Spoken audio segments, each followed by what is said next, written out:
उत्तर प्रदेश की 25 बड़ी खबरों में आपका स्वागत है। रुख करते हैं खबरों की ओर। इलाहाबाद हाईकोर्ट में सरकार का आश्वासन, प्रदेश के सभी स्कूल भवनों की सुरक्षा जांच जल्द होगी शुरू।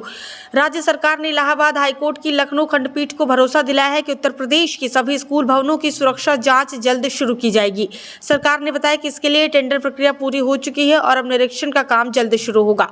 कोर्ट में ये भी जानकारी दी गई है कि स्कूल प्रबंधन और अधिकारियों के बीच 2 दौर की बैठकें हो चुकी हैं, जिनमें स्कूलों के आसपास ट्रैफिक जाम कम करने और यातायात व्यवस्था सुधारने पर चर्चा हुई है। ये मामला गोमती रिवर बैंक रेजिडेंस की जनहित याचिका पर सुना जा रहा था। हाईकोर्ट ने सरकार के प्रयासों पर संतोष जताते हुए विस्तृत प्रस्ताव पेश करने के लिए अतिरिक्त समय दिया है। अब मामले की अगली सुनवाई 16 जुलाई को होगी। माना जा रहा है कि आने वाले समय में स्कूल भवनों की सुरक्षा और ट्रैफिक व्यवस्था को लेकर नई गाइडलाइन भी जारी की जा सकती है। उत्तर प्रदेश में सड़क हादसों पर रोक के लिए बड़ा प्लान, 138 नए ट्रॉमा सेंटर और 3000 निजी अस्पताल होंगे शामिल। उत्तर प्रदेश सरकार ने सड़क दुर्घटनाओं में होने वाली मौतों को कम करने के लिए बड़ा कदम उठाया है। सरकार प्रदेश में 10 लेवल 1, 36 लेवल 2 और 126 लेवल 3 ट्रॉमा सेंटर संचालित करेगी। इसके साथ ही करीब 3000 निजी अस्पतालों को भी इस नेटवर्क से जोड़ा जाएगा, ताकि हादसे के बाद घायल को गोल्डन आवर यानी पहले 60 मिनट के अंदर इलाज मिल सके।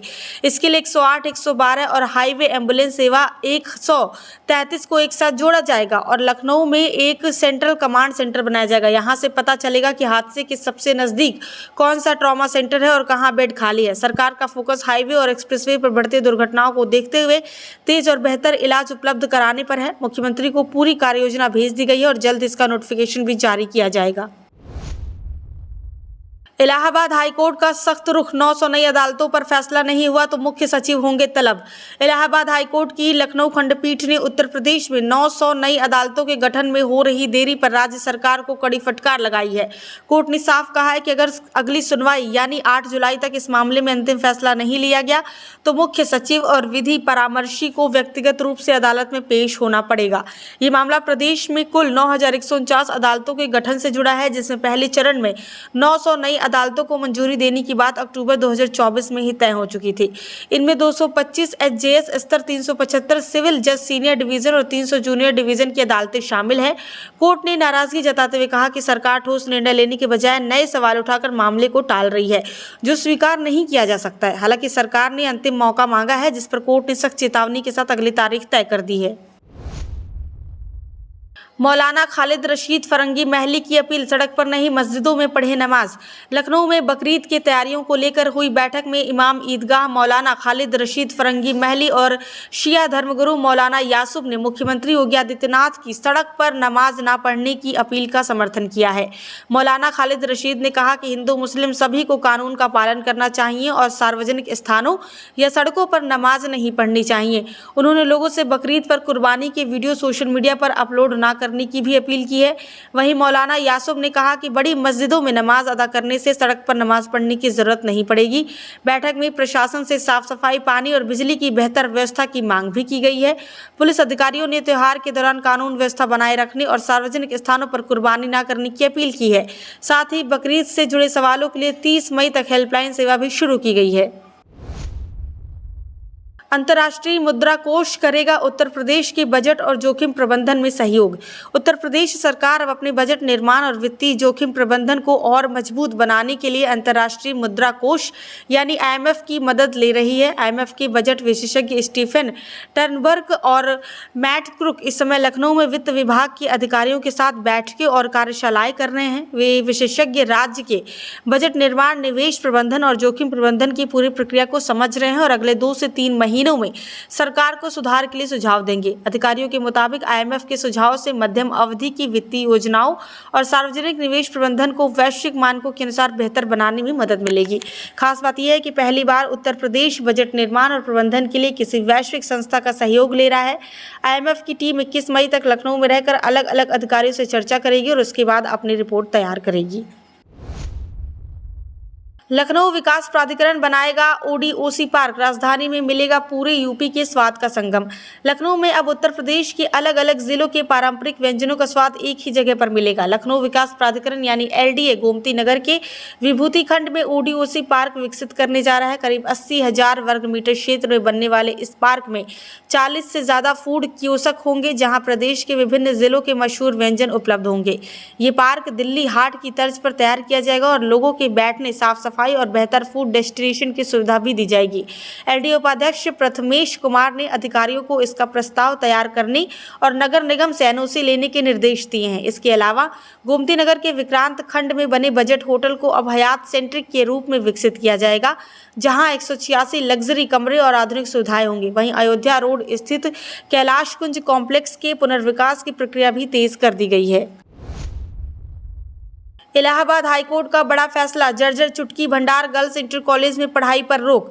लखनऊ के हुसैनगंज स्थित करीब 100 साल पुराने चुटकी भंडार गर्ल्स इंटर कॉलेज भवन को असुरक्षित मानते हुए इलाहाबाद हाईकोर्ट की लखनऊ खंडपीठ ने वहां सभी शैक्षिक गतिविधियां बंद करने का आदेश दिया है। कोर्ट ने जिला विद्यालय निरीक्षक यानी डीआईओएस को निर्देश दिए हैं कि 1 सप्ताह के अंदर स्कूल खाली कराया जाए और छात्राओं के दूसरे उपयुक्त स्कूलों में शिफ्ट किया जाए। सुनवाई के दौरान पीडब्ल्यूडी इंजीनियरों की रिपोर्ट में बताया गया कि भवन की दीवारों में गंभीर दरारें हैं और स्ट्रक्चरल फ्लोरल के संकेत मिले हैं, जिससे कभी भी बड़ा हादसा हो सकता है। कोर्ट ने कहा है कि ऐसे भवन में पढ़ाई जारी रखना छात्राओं की सुरक्षा के लिए खतरा है। साथ ही शिक्षकों और कर्मचारियों का दूसरे स्कूलों में संयोजन करने और उनके वेतन व सेवा लाभ जारी रखने के निर्देश भी दिए गए हैं।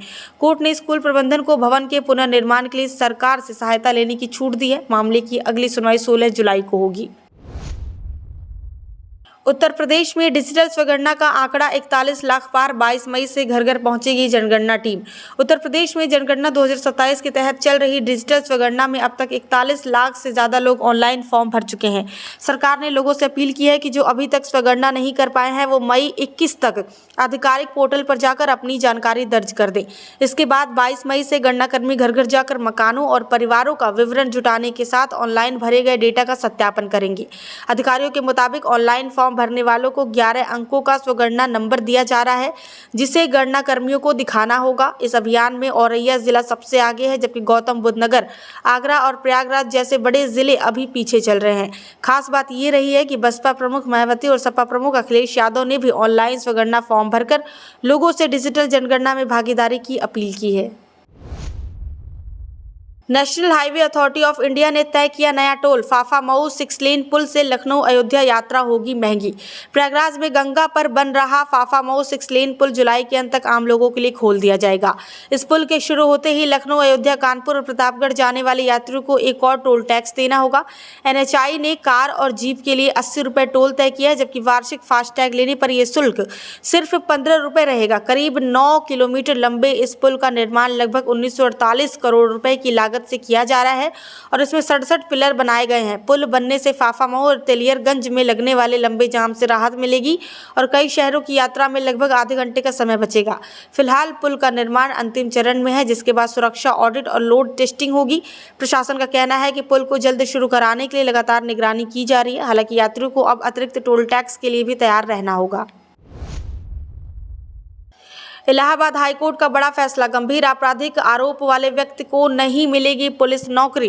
इलाहाबाद हाईकोर्ट की लखनऊ खंडपीठ ने एक महत्वपूर्ण फैसले में कहा है कि गंभीर आपराधिक मामलों में आरोपी व्यक्ति को पुलिस जैसे अनुशासित सेवा में नियुक्ति नहीं किया जा सकता। कोर्ट ने साफ कहा है कि पुलिस विभाग सिर्फ एक नौकरी नहीं, बल्कि कानून व्यवस्था और जनता के भरोसे से जुड़ी संवेदनशील सेवा है, इसलिए इसमें निष्कलंक चरित्र होना बेहद जरूरी है। ये फैसला न्यायमूर्ति अमिताभ कुमार राय की पीठ ने शेखर नाम के अभ्यर्थी की याचिका खारिज करते हुए दिया। अभ्यर्थी का कहना था कि उसके खिलाफ दर्ज मुकदमा दुर्भावना से प्रेरित है और अभी तक किसी मामले में दोष सिद्ध नहीं हुआ है, लेकिन कोर्ट ने कहा कि केवल दोष सिद्ध ना होना किसी को स्वतः नौकरी का अधिकार नहीं देता। यदि किसी व्यक्ति पर गंभीर आपराधिक आरोप लंबित है तो सरकार उसकी पृष्ठभूमि और आचरण को देखते हुए उसे पुलिस सेवा के लिए अनुपयुक्त मान सकती है। कोर्ट ने यह भी कहा कि ऐसे मामलों में चरित्र सत्यापन बेहद महत्वपूर्ण है, क्योंकि पुलिस बल में गलत छवि वाले व्यक्ति की नियुक्ति से जनता का विश्वास प्रभावित हो सकता है। उत्तर प्रदेश में लू को लेकर स्वास्थ्य विभाग अलर्ट, अस्पतालों में बढ़ाए जाएंगे अतिरिक्त बेड। उत्तर प्रदेश में भीषण गर्मी और लू की चेतावनी के बाद स्वास्थ्य विभाग पूरी तरह अलर्ट मोड में आ गया है। उप मुख्यमंत्री ब्रजेश पाठक ने सभी सरकारी और ग्रामीण अस्पतालों, मेडिकल कॉलेजों और स्वास्थ्य केंद्रों को निर्देश दिए हैं कि गर्मी से प्रभावित मरीजों के लिए अतिरिक्त बेडों की व्यवस्था की जाए और जरूरी दवाओं का पर्याप्त स्टॉक रखा जाए।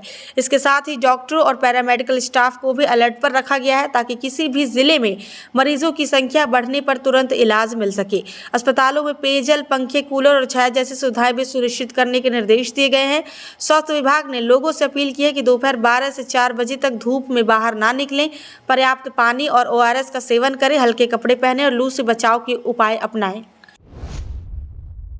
उत्तर प्रदेश क्रिकेट एसोसिएशन का टैलेंट स्पीड हंट, तेज गेंदबाजों को मिलेगा टीम इंडिया तक पहुंचने का मौका। उत्तर प्रदेश क्रिकेट एसोसिएशन यानी UPCA ने 16 से 24 साल के तेज गेंदबाजों की खोज के लिए टैलेंट स्पीड हंट शुरू करने का फैसला किया है। इस पहल के तहत खिलाड़ियों की गेंदबाजी की रफ्तार को परखा जाएगा और सबसे तेज व प्रतिभाशाली गेंदबाजों को आगे चलकर ट्रायल कैंप और राज्य टीम में जगह दी जाएगी। चयनित खिलाड़ियों के लिए UPCA की वेबसाइट पर रजिस्ट्रेशन की प्रक्रिया जल्द शुरू होगी और प्रदेश के लगभग सभी जिलों में इसके सेंटर बनाए जाएंगे। इससे पहले भी UPCA विशेष कैंप और हाई परफॉर्मेंस ट्रेनिंग के जरिए खिलाड़ियों को तैयार करता रहा है। इस बार उद्देश्य ज्यादा व्यापक स्तर पर तेज गेंदबाजों को पहचान करना है ताकि उत्तर प्रदेश की क्रिकेट टीम और मजबूत हो सके और खिलाड़ियों के लिए टीम इंडिया तक पहुंचने का रास्ता खुल सके।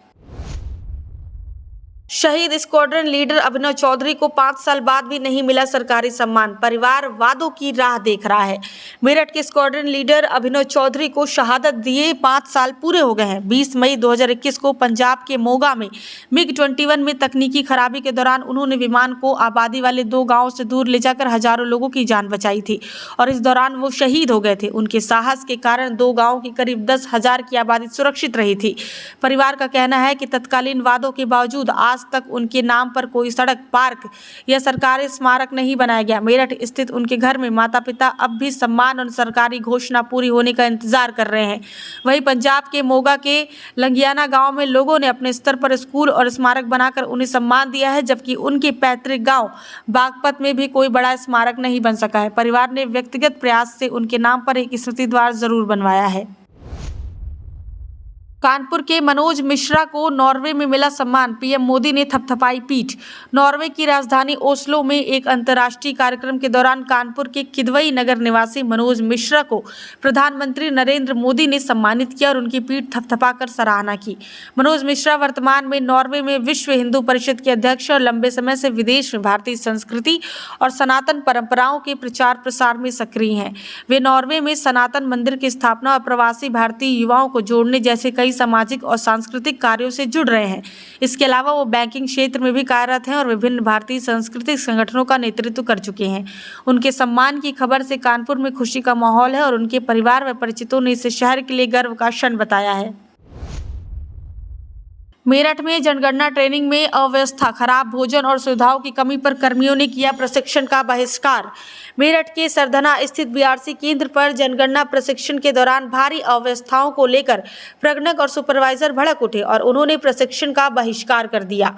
आरोप है कि भोजन के लिए प्रति कर्मचारी करीब 200 रुपए का बजट होने के बावजूद केवल लगभग 30 रुपए का खराब खाना दिया गया, जिसमें पैक छोले भटूरे और सलाद शामिल थे। कर्मचारियों ने भीषण गर्मी में कूलर और पर्याप्त पंखों की व्यवस्था न होने पर भी नाराजगी जताई। उनका कहना था कि प्रशिक्षण केंद्र में बुनियादी सुविधाएं तक उपलब्ध नहीं कराई गई, जबकि दूसरी जगहों पर बेहतर व्यवस्था है। आरोप ये भी लगा कि शिकायत के दौरान तहसीलदार ने फोन रिसीव नहीं किया, जिससे गुस्सा और बढ़ गया। प्रशिक्षण में लापरवाही और प्रशासनिक उदासीनता के कारण दोपहर तक उपस्थिति दर्ज नहीं हो सकी और पूरा कार्यक्रम अव्यवस्थित हो गया। कर्मचारियों ने साफ कहा कि जब तक उचित भोजन और सम्मानजनक व्यवस्था नहीं मिलेगी, वो प्रशिक्षण में हिस्सा नहीं लेंगे। कानपुर से चला देश का बड़ा फर्जी डिग्री रैकेट, 98 विश्वविद्यालयों तक फैला नेटवर्क, सरगना का भांजा गिरफ्तार। कानपुर में फर्जी डिग्री और मार्कशीट बनाने वाले बड़े रैकेट का खुलासा हुआ है, जिसमें सरगना डॉक्टर मनीष के भांजे राघव सराफ को पुलिस ने गिरफ्तार किया है। ये गिरोह टेलीकॉलिंग और कॉल सेंटर की आड़ में देश भर के 98 विश्वविद्यालयों से जुड़ा नेटवर्क चलाता था और फेल या नौकरी चाहने वाले छात्रों को फर्जी डिग्री व सर्टिफिकेट उपलब्ध कराने का झांसा देता था। जांच में सामने आया कि आरोपी दिल्ली, नोएडा, गाजियाबाद फैजाबाद और फरीदाबाद तक डिग्रियों की डिलीवरी करता था और एक डिग्री पर 10,000 से 15,000 रुपये तक लेता था। गिरोह हैदराबाद से संचालित हो रहा था, जहां 20 से ज़्यादा लोग कॉल सेंटर में काम करते थे। पुलिस ने बताया कि अब तक कई फर्जी डिग्रियां और यूनिवर्सिटी के नाम सामने आए हैं और नेटवर्क कई राज्यों में फैला हुआ है। मामले में अभी और गिरफ्तारियां और खुलासे होने की संभावना है। अमेठी के मुसाफिर खाना में अतिक्रमण पर चला बुलडोजर, सड़क किनारे अवैध कब्जे हटाए गए। अमेठी के मुसाफिर खाना में प्रशासन ने मुख्य सड़क को अतिक्रमण मुक्त कराने के लिए बड़ा अभियान चलाया है। राजस्व विभाग, पुलिस और नगर पंचायत की संयुक्त टीम ने जेसीबी की मदद से सड़क किनारे बने अवैध टीन शेड, पक्के चबूतरे और अस्थायी दुकानों को हटाया। लंबे समय से पटरी दुकानदारों और स्थानीय लोगों द्वारा किए गए अतिक्रमण से सड़क संकरी हो गई थी, जिससे साप्ताहिक बाजार के दौरान भीषण जाम की स्थिति बन जाती थी और पैदल चलना भी मुश्किल हो गया था। कार्रवाई के दौरान भारी पुलिस बल तैनात रहा ताकि किसी तरह की अव्यवस्था ना हो। जैसे ही बुलडोजर ने कार्रवाई शुरू की, कई दुकानदारों ने खुद ही अपना सामान हटा लिया। प्रशासन ने साफ चेतावनी दी है कि भविष्य में दोबारा अतिक्रमण पाए जाने पर सामान जब्त करने के साथ सख्त कानूनी कार्रवाई की जाएगी। पेट्रोल डीजल की कीमतों में उछाल, माल भाड़ा 10% बढ़ा, महंगाई का दबाव बढ़ा। कानपुर में पिछले 5 दिनों में पेट्रोल के दाम 3.66 रुपये प्रति लीटर और डीजल के दाम 3.92 रुपये प्रति लीटर बढ़ गए हैं। डीजल की बढ़ती कीमतों के कारण ट्रांसपोर्टरों ने माल भाड़े में लगभग 10% की बढ़ोतरी कर दी है और आगे और वृद्धि की संभावना जताई जा रही है। इसका सीधा असर सब्जी, राशन और रोजमर्रा की वस्तुओं की कीमतों पर पड़ सकता है। जिले में लगभग 17 लाख वाहन और प्रदेश में करीब 22 लाख व्यावसायिक वाहन है, जिससे परिवहन लागत में बढ़ोतरी का व्यापक असर दिख रहा है। यूपी मोटर्स ट्रांसपोर्टर्स एसोसिएशन के अनुसार ईंधन महंगा होने से ढुलाई महंगी हुई है और कंपनियां जल्द ही वस्तुओं के दाम बढ़ा सकती हैं। पहले भी 2021 और 2022 में पेट्रोल डीजल के दाम उच्च स्तर पर पहुंच चुके हैं।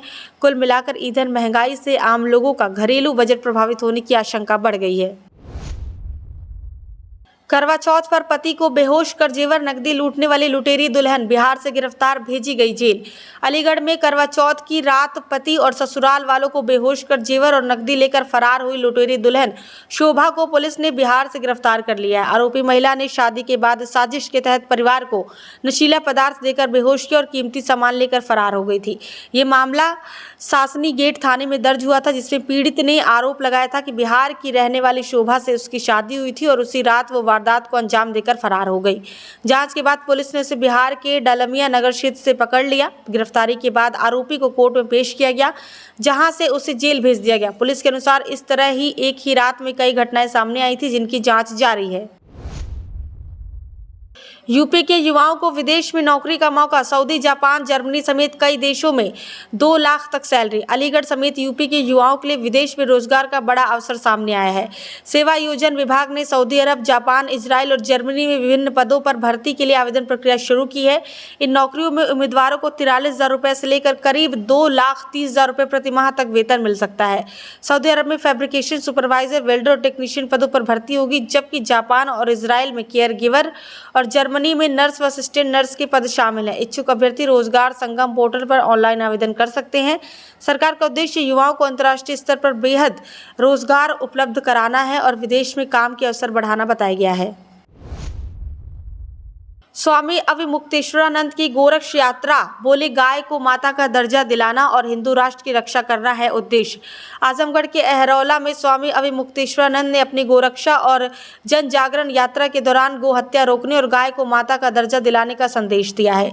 उन्होंने कहा है कि उनका उद्देश्य हिंदू समाज को संगठित कर गोरक्षा के लिए जागरूक करना और हिंदू राष्ट्र की दिशा में काम करना है। इस दौरान पूर्व विधायक सुभाष राय और जयप्रकाश यादव ने उनका स्वागत किया और समर्थन जताया।